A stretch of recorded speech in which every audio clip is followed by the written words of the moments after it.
Šajā rallija apskata izlaidumā mēs dosimies uz Rīgu, kur 25. oktobrī tika dots starts Latvijas rallija sprinta un vēsturisko automašīnu rallija kausa sezonas noslēguma posmam.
Pirmā reizē mums izsit drošinātāji pazud lampas, palika tikai apakšējās malējās, tad bija tā iespaidīgi, bet bija ļoti labs rezultāts, laikam tāpēc, ka neredz ceļu.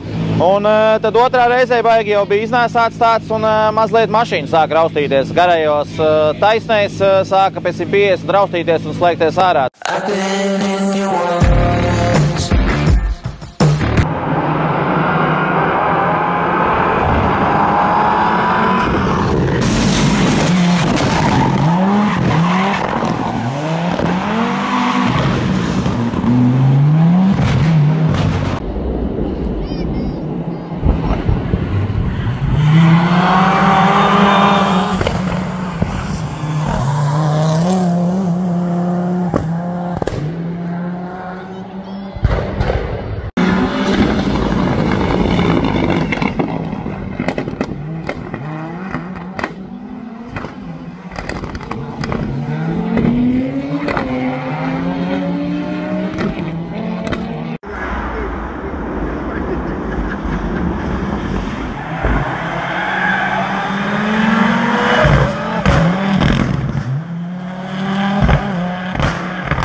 Vēsturisku auto ieskaitē jau no pirmajiem sacensību metriem pārliecinošu tempu demonstrēja Ivars Vēlme ar Audi Sport Quattro S1 E2 un Kristaps Dzīvītis ar Audi 80.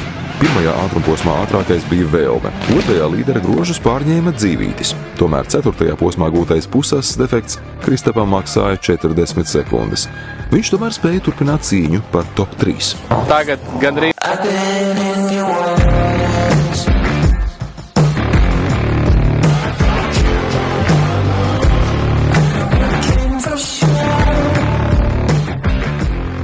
Līdz pat rallija finišam pirmās 2 vietas vēsturisko rallija automašīnu kausa ieskaitē palika nemainīgas. Vēlme uzvarēja 5 no 7 ātrumposmiem, bet 3. finišā šīs sezonas kopvērtējuma līderis Inters Rezakovs Elvijs Zebuliņš, Subaru Impreza.